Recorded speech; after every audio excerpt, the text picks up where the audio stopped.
TV Imaculada, o Evangelho em primeiro lugar.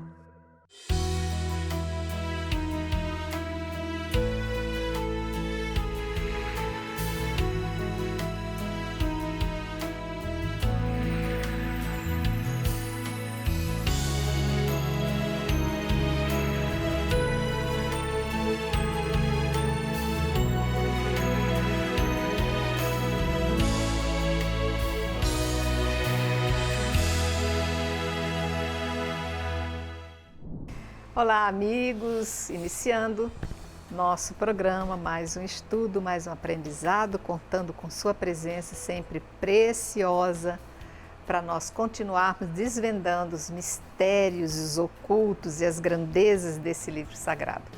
Aqui conto com a presença hoje dos nossos queridos professores, Diácono José Carlos, a quem agradeço a presença. Bom estarmos aqui, meditando a palavra de Deus. Sempre bom, né? Quanta riqueza, de né? Deus. E dando sentido, dando razão à nossa fé. Exatamente. Professora Ieda, quem também agradeço. Gratidão pelo convite. E a gente fica assim no intervalo contando e eu fico assim abobada, quanta descoberta, quanta coisa boa. Eu espero que vocês estejam assim com a mesma energia para que a gente possa realmente ir descobrindo esses valores tão preciosos para a nossa fé. Nós vamos entrar hoje no capítulo 4 do livro de Josué. O livro de Josué vai se revelar também aquele livro que vai nos mostrar quem foi o homem que recebeu de Deus o condão de estar continuando o trabalho de Moisés, porque eu não poderia dizer substituindo. Porque o trabalho de Moisés é um trabalho ímpar, né? Foi um trabalho que só a gente avaliando pouco a pouco para a gente ter essa dimensão do trabalho de Moisés. E Josué vai ter a sua característica toda especial e o seu condão, o seu mandato também designado por Deus para continuar isso aí e fazer essa segunda etapa da caminhada do povo de Deus. Então, eu vou iniciar fazendo a leitura e antes da leitura eu quero primeiro, acho que para situar todos, né? Ieda, vamos fazer um retrocesso antes, né, para nós vermos o que nós vimos no programa anterior, o capítulo 3. Nós estamos, então, lendo, refletindo o livro de Josué. O livro de Josué, ele faz parte da coleção dos livros históricos. Então, aqui ele vai contar a história do líder, que é Josué, que assume, por vontade de Deus, indicação divina, assume a posição no lugar de Moisés para conduzir o povo à entrada dessa terra. Então, é ele que vai entrar na terra e conduzir o povo de Israel para entrar. Então, esse livro ele vai contar um pouco da história de Israel, lógico, baseado na fé em Javé, o Deus que se faz presente no meio do povo, que está com o povo. E nós vimos, então, nos outros programas, já estudamos o capítulo 1, o capítulo 2 e no último programa, então, nós estudamos o capítulo 3, que fala sobre a travessia milagrosa no Rio Jordão. Então, o povo, a terra é dada por Deus, mas ela tem que ser conquistada. Deus, ele dá o dom, mas não exclui isso um comodismo do ser humano.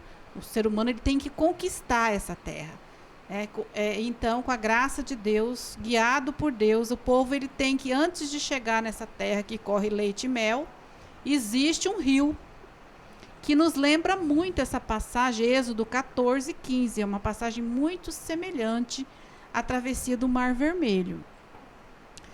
Lembrando assim, os acontecimentos, nós vimos os acontecimentos, as passagens preliminares, o que ocorreu antes da passagem. Também nós vimos no capítulo 3 o anúncio do prodígio, né? Josué, ele anuncia aquilo que Javé fala para ele, ao povo israelita, e aquilo que ele anuncia acontece e eles conseguem atravessar esse rio com a graça de Deus que para as águas, né, com a travessia, com a arca que representa a presença de Deus junto do seu povo. e o povo consegue passar, então fazer essa travessia em pé enxuto. Agora, então, dando continuidade, nós vamos ver que essa travessia depois que o povo atravessa, ele vai acampar na beira do Rio Jordão. Então, esse acampamento, ali nesse acampamento, primeiro acampamento, eles vão fazer um memorial, que são as 12 pedras, né? O círculo de 12 pedras que vai ser retirado do rio. Então, aí nesse trecho que você vai ler do capítulo 4, versos 1 até o 9, vai falar desse memorial, as 12 pedras comemorativas que fala com relação a esse prodígio que Deus realiza. Né? Então, agora acompanhemos essa leitura. Quando todo o povo acabou de atravessar o Jordão, Yahvé falou a Josué e lhe disse: escolhei 12 homens dentre o povo, um homem de cada tribo, e ordenai-lhes: tomai daqui, do meio do Jordão, do lugar onde os sacerdotes parados pousaram os seus pés, 12 pedras, e atravessai-as convosco, e depositai-as no lugar onde acampares esta noite. Então Josué chamou 12 homens que escolheu dentre os israelitas, um homem de cada tribo, e lhes disse: passai adiante da arca de Yahvé vosso Deus até o meio do Jordão, e cada um levante sobre o seu ombro uma pedra, de acordo com o número das tribos de Israel, para que seja um sinal no meio de vós. Quando amanhã vossos filhos os perguntarem: que significam para vós estas pedras? Então lhes direis: é que as águas do Jordão foram cortadas diante da arca da aliança de Yahvé. À sua passagem, cindiram-se as águas do Jordão. Estas pedras serão para sempre um memorial para os israelitas. E os israelitas fizeram como Josué ordenara. Tomaram 12 pedras do meio do rio Jordão, segundo o número das tribos dos israelitas, como Yahvé havia determinado a Josué, e as transportaram ao acampamento e ali as depositaram. E Josué erigiu 12 pedras no meio do Jordão, no lugar onde os israelitas que transportavam a arca da aliança pousaram os pés. E elas estão ali até o dia de hoje. Aqui me vem assim algumas coisas também à mente. Quando foi para atravessar o rio, Josué pediu que 12 homens atravessassem. Esses 12 homens que foram convidados a pegar as pedras são os mesmos que atravessaram? Ou são outros 12 homens? Porque parecia que a gente tinha uma realidade no capítulo anterior e aqui parece serem outros 12 homens, ou são os mesmos? Então, tudo leva a crer que são os mesmos, porque eles foram chamados e aqui Moisés vai dar a ordem. Então, esse capítulo, ele é interessante, é um pouquinho mais complicado que o outro, embora se trate do mesmo acontecimento, assim, digamos, um pouco mais complicado. Então, a gente tem que isolar duas séries, que é esse bloco que nós estamos lendo agora, né? Primeiro, a primeira série é o bloco que nós estamos lendo agora. E esse bloco se refere a quem? Aos 12 representantes, né, que foram escolhidos. Lá no próximo capítulo nós vamos ver essa segunda série em que o Josué ele vai se dirigir a quem? Ele vai se dirigir aos sacerdotes. Agora, o que vai ter em comum entre o primeiro e o segundo bloco? Vai ter que vai ser feita uma catequese sobre o sentido memorial dessas 12 pedras. Isso a gente já havia visto no programa anterior, um pouquinho, né, do sentido. Agora nós vamos meditar um pouquinho mais, dar um pouquinho mais sobre o sentido dessas 12 pedras, né? Então, assim, essa ordenação, podemos dizer, da leitura, vai nos poder compreender melhor, né, esses dois atos, né? Porque entre os dois atos nós temos a arca, que é o centro que é o centro de todo esse episódio.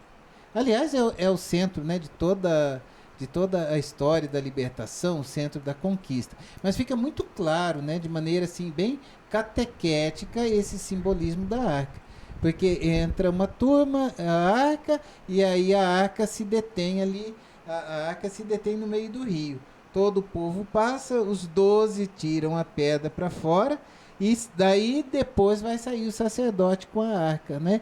Então, esses 2 blocos levam a gente a perceber todo esse sentido do ensinamento, esse ensinamento do memorial e da catequese, uma coisa assim muito importante, né? Como hoje a igreja na iniciação à vida cristã une, não é, a liturgia e a catequese nessa passagem, né, com a finalidade de colocar Deus como centro de tudo, de reforçar a autoridade de Josué, né? E nós temos então toda essa catequese, lembrando o passado e já preparando o futuro, tendo a Arca da Aliança, a presença de Yahvé, a presença de Adonai como o centro de tudo isso. Agora, nesse primeiro bloco, nós vamos meditar um pouquinho sobre esses representantes, esses 12 representantes das tribos de Israel. Isso é para mostrar que a história nunca é inventada, ela é uma história verdadeira, né? A presença dessas pedras são um sinal disso também, né? É uma história que vai dando continuidade. Então passa, o que acontece no momento da travessia? Primeiro entra os sacerdotes levitas com a arca, depois um representante de cada tribo, 12 homens de cada tribo, e aí o povo passa. Entendeu? Aí não só passa os representantes de cada tribo. Aí, lá no capítulo 3, no versos 16, finalzinho, ele diz assim: o povo atravessou de frente de Jericó. Então o povo israelita atravessa. É a questão da catequese que o diácono comenta aqui. Essa catequese que começa em casa, a criança a aprender a ter a fé em Yahvé. Eles falam desse memorial para se lembrar o que Yahvé fez em nosso favor. Então é para lembrar desse prodígio que Deus realizou na nossa vida em nosso favor. Então ele diz assim, aqui para amanhã, né? Quando amanhã os vossos filhos vos perguntarem: que significam para vós estas pedras? É interessante como é que essa história é contada na família, de forma oral. Essa catequese, então, não começa lá no santuário, começa dentro de casa, que é o primeiro santuário, né? A família. Então, aqui, se a gente olhar para o dia de hoje, a gente pensa assim, que os pais deixam muito essa questão de se falar do amor de Deus, da presença de Deus, de contar para os filhos o que Deus já realizou na nossa vida. A família, infelizmente, tem deixado muito para catequista. Ou então, para que o filho, quando ele crescer, ele vai escolher que caminho que ele vai tomar. Será que é o caminho do budismo? Será que é o caminho do cristianismo? Então, o cristianismo, a nossa religião, ela tem valores, né? Ela tem os seus critérios. Então, se a família tem a sua religião, aqui os israelitas são modelo para a gente de catequese, que eles já começam a instruir as crianças desde pequenininho. Então, eles não deixam passar um fato importantíssimo que ocorreu, né, para que eles pudessem entrar nessa terra prometida. Então, aí as crianças, eles vão falar para as crianças, né? Estas pedras serão, as crianças perguntam, mas o que significa essas pedras? Essas pedras serão para sempre um memorial para os israelitas. Né? Então então lhes direis que as águas do Jordão foram cortadas diante da arca. Olha só que memorial bonito, né? Uma ação divina extraordinária que aconteceu.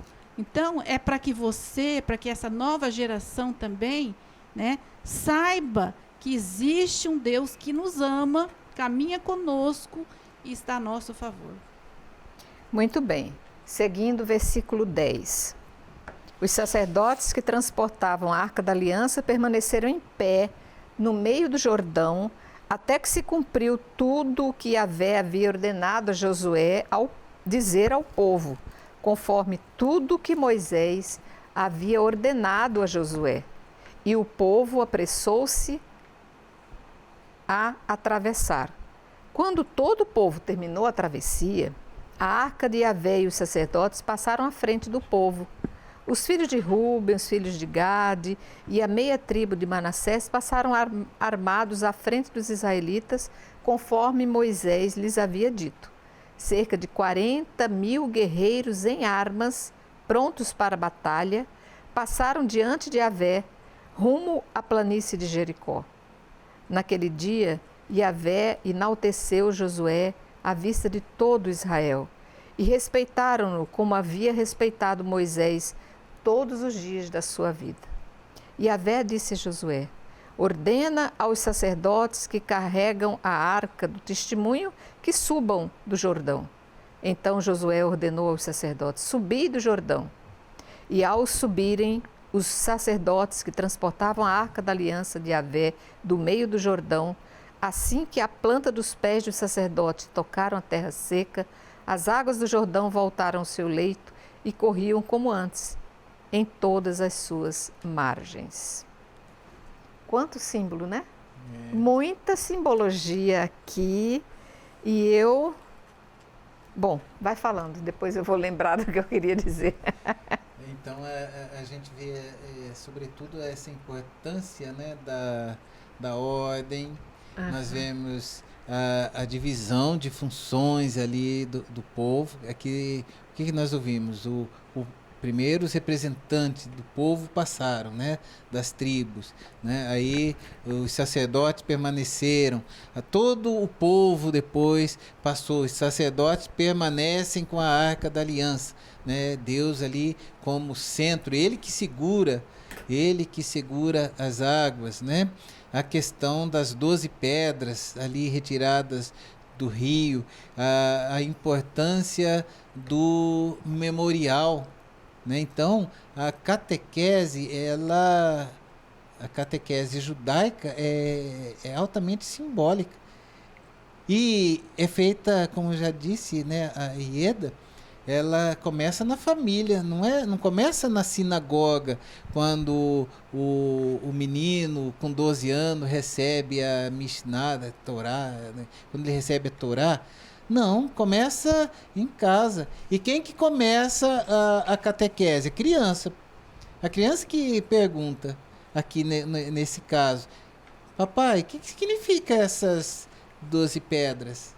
Lá quando até hoje o judeu, quando celebra a Páscoa, né, tem todo aquele simbolismo do cordeiro, o simbolismo das ervas amargas, enfim, né, o vinho, o pão, tudo aquilo que está presente ali para a Páscoa judaica.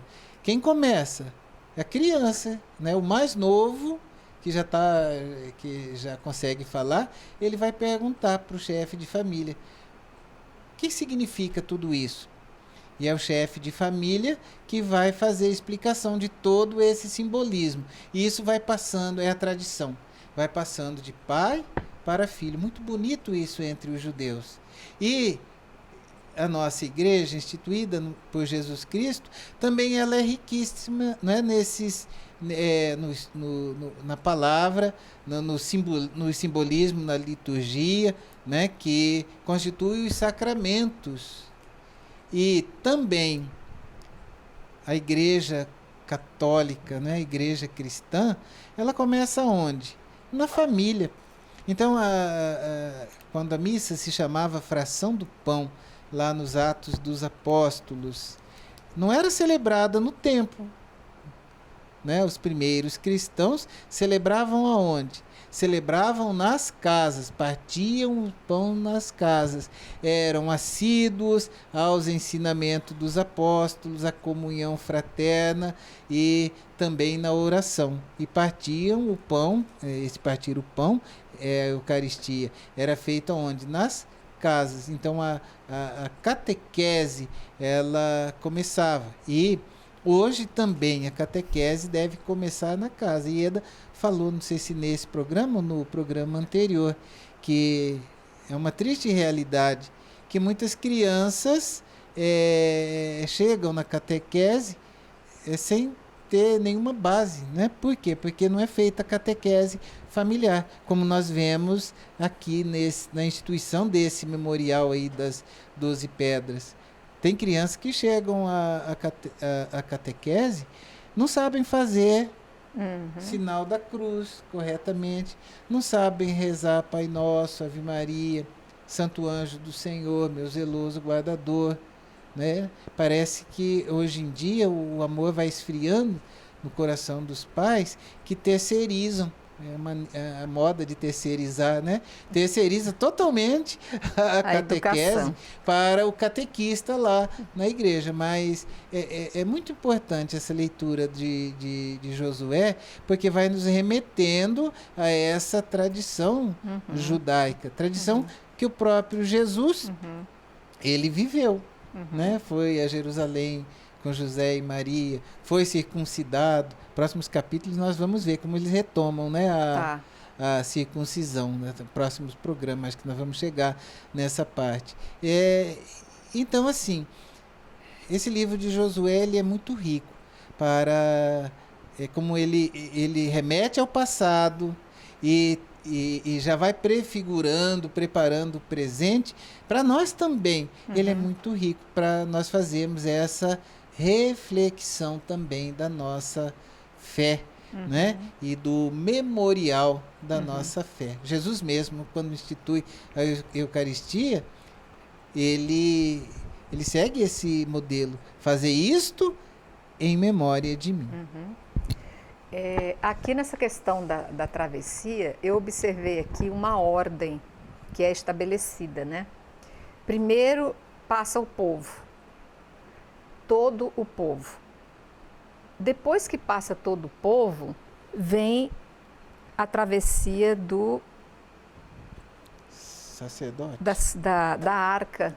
Os sacerdotes. Vem toda a arca, depois os sacerdotes, e atrás dos sacerdotes, todos os soldados armados, que, gente, não era pouca gente, era cerca de 40 mil homens armados. Imagina a multidão de gente que Moisés tinha trazido até então e que agora Josué continuava essa condução. É como a gente vê a saída na igreja, né? Primeiro sai o povo, quando a gente tem a procissão, primeiro sai todo o povo, depois vem o andor, aí depois vem o sacerdote com todos os seus ministros, né? Embaixo do andor, o Santíssimo, ou a imagem do santo que se quer reverenciar naquele dia.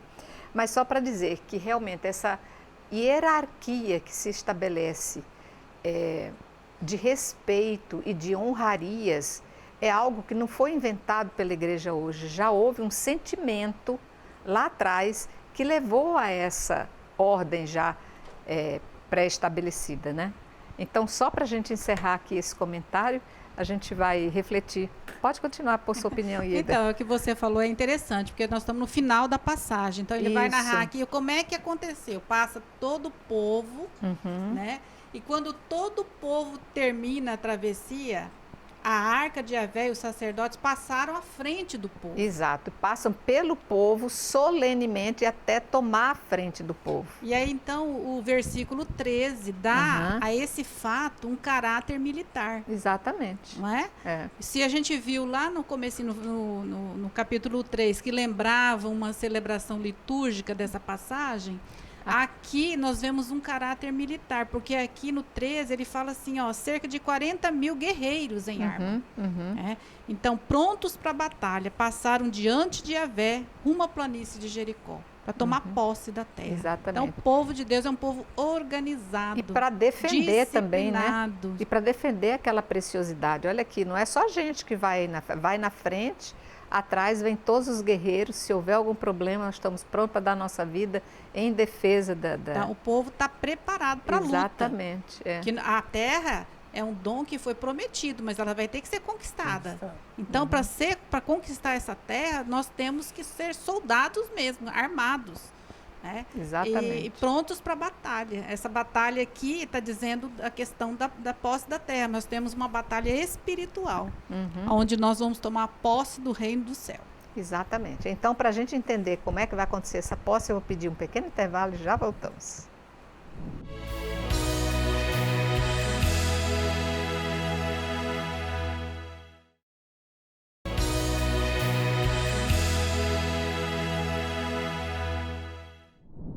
Voltamos. Estamos numa conversa que deliciosa, gente. Quem não pegou o começo desse programa, eu peço que encarecidamente procure o comecinho, o primeiro bloco, porque agora nós estamos entendendo a entrada de toda essa caminhada do povo de Deus às terras prometidas, né? Já atravessamos o Jordão, estamos atravessando de forma triunfal o Rio Jordão, carregando agora a Arca da Aliança, com os 40 mil soldados armados e todo o povo à frente. Olha que procissão linda, belíssima, né? Do Santíssimo exposto praticamente, né? Como se fosse uma prefiguração do que nós fazemos hoje. Então, vamos ao 19, versículo 19, para a gente entender o que acontece a partir daí. O povo, então, subiu do Jordão no 10º dia do primeiro mês e acampou em Gilgal, no confim oriental de Jericó. E aquelas 12 pedras que tiraram do Jordão, Josué as erigiu em Gilgal. Disse depois aos israelitas: quando, no futuro, vossos filhos perguntarem a seus pais que significam estas pedras, então fareis saber a vossos filhos: Israel atravessou este Jordão em terra seca, pois Yahvé vosso Deus fez secar as águas do Jordão diante de vós, até que passasseis, assim como Yahvé vosso Deus havia feito com o mar dos juncos, que secou diante de nós até que o atravessássemos, para que saibam todos os povos da terra quão poderosa é a mão de Yahvé, a fim de que temam a Yahvé vosso Deus para sempre.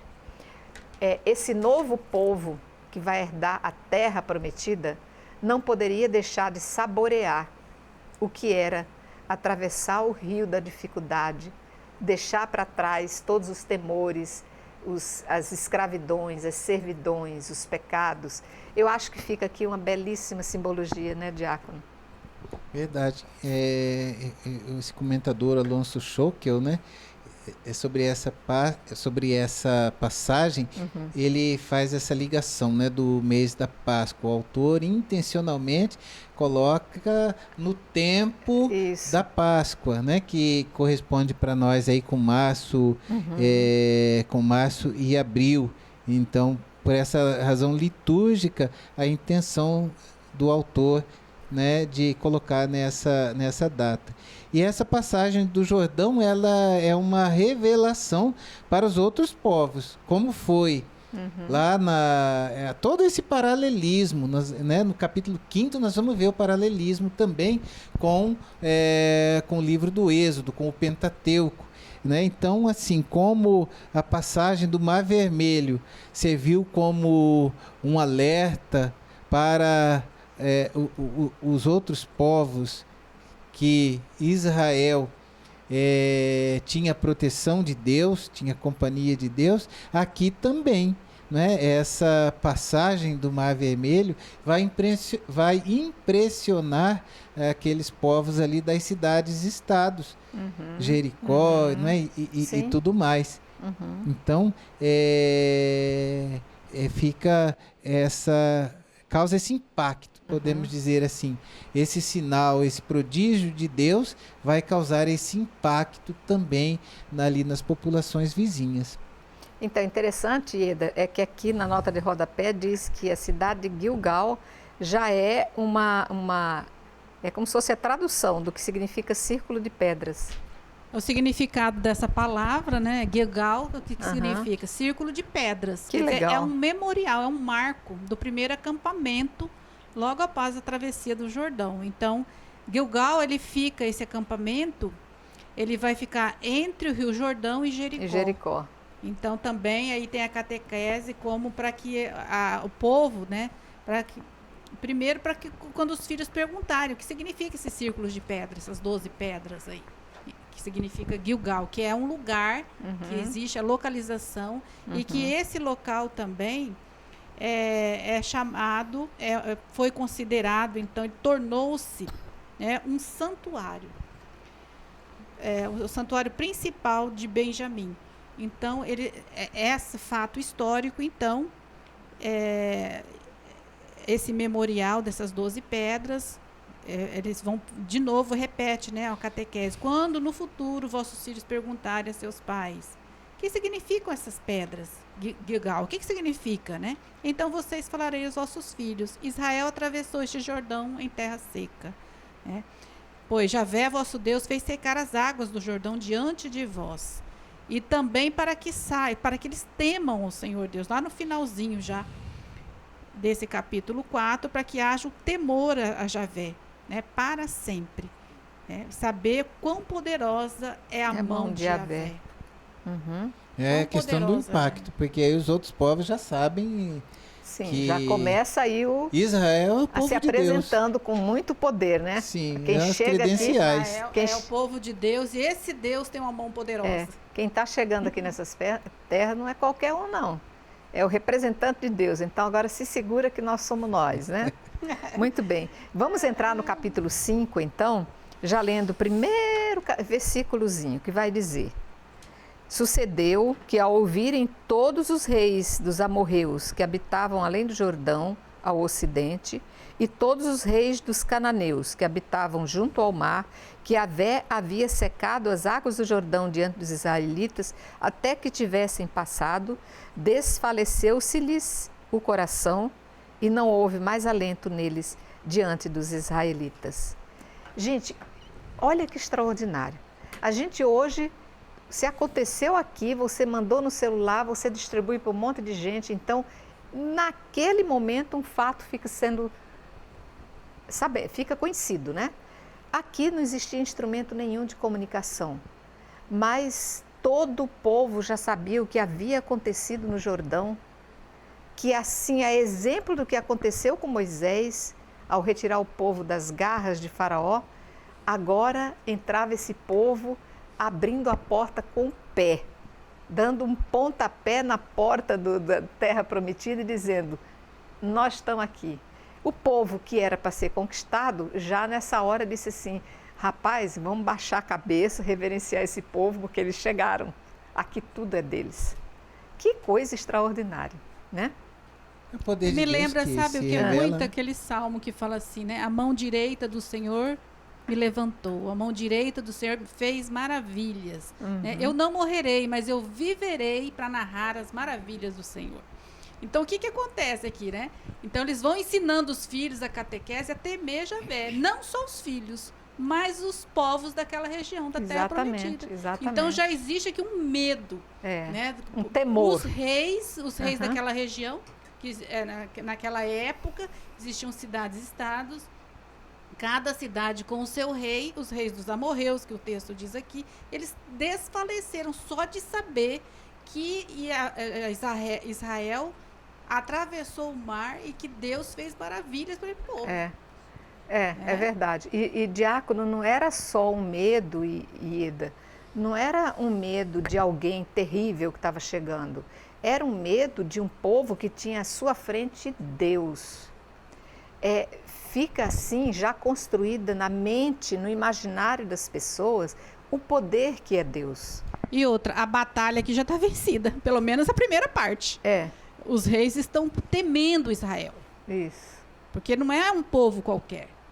E não é Israel por Israel, não é aquele povo pelo povo, não são os 40 mil homens armados, isso também, mas é quem vai à frente. É o próprio Deus. É Javé. E era um contexto interessante, porque o contexto era um contexto enoteísta. O que é esse contexto enoteísta? Nesse tempo, ainda, por influência do politeísmo, dos vários deuses, acreditava-se o seguinte: Javé, nosso Deus, Adonai, que eles não falavam o nome Javé, é o maior de todos os deuses.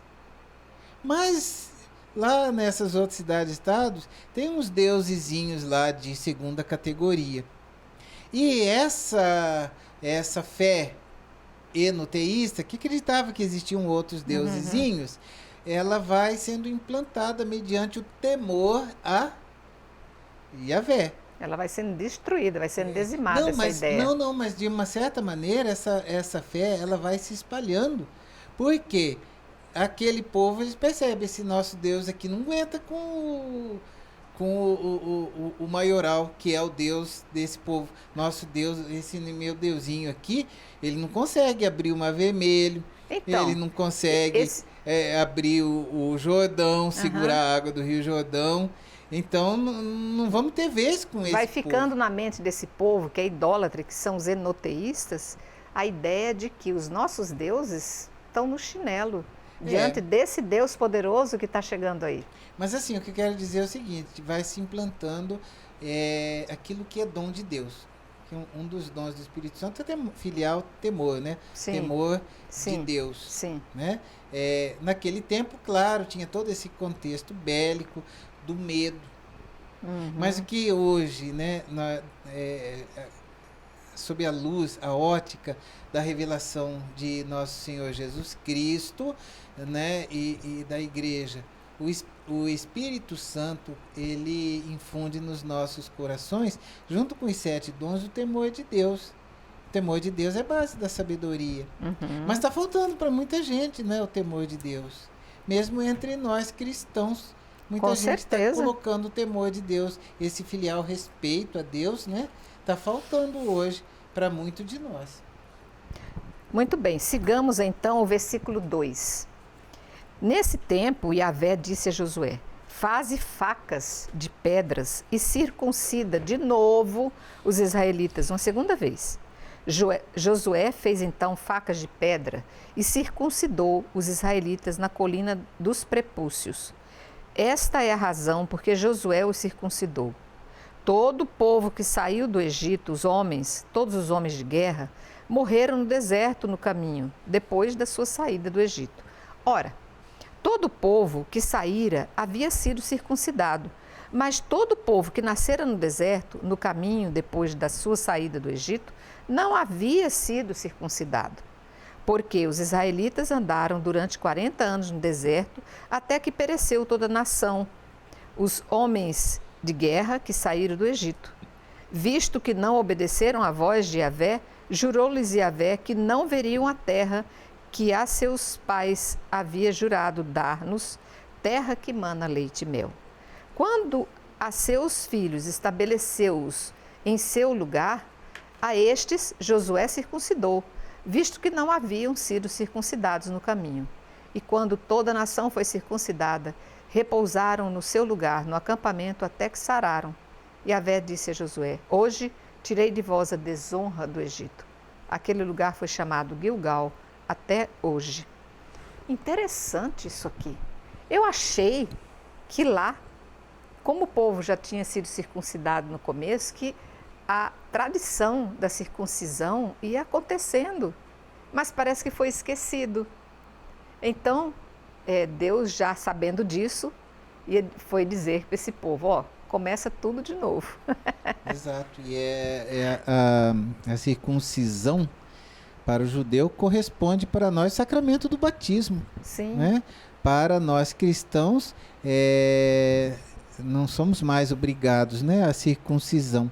Mas para o judeu tem esse caráter. Para você ser pertença, né, do povo de Deus para o judeu, tem que passar pelo rito da circuncisão, né? Então esse capítulo 5 ele é interessante, porque vai fazendo aí esse memorial e esse paralelismo com o Pentateuco, relembrando aqui, né, nessa perícope, nessa passagem que nós estamos vendo, esse memorial da circuncisão como noção de pertença, né? Outra coisa bonita também que faz nos relembrar essa passagem para os dias de hoje, né? Que no mundo de hoje não tem mais noção de pertença, né? Mesmo no matrimônio, né, é banalizado aí pela sociedade, e há alguns que dizem que ninguém é de Ninguém. Não sei, vocês já devem ter ouvido isso. E não é assim. Tem a própria letra da música, né? Ninguém é de ninguém, na vida tudo passa. Tá errado. Isso daí é uma mundanização, né? Então nós vemos o povo de Deus lá no deserto. Eles eram pertença. Pertença de quem? Do Senhor. E o que marcava essa pertença a Yahvé? Essa pertença a Adonai, né? É justamente o rito da circuncisão.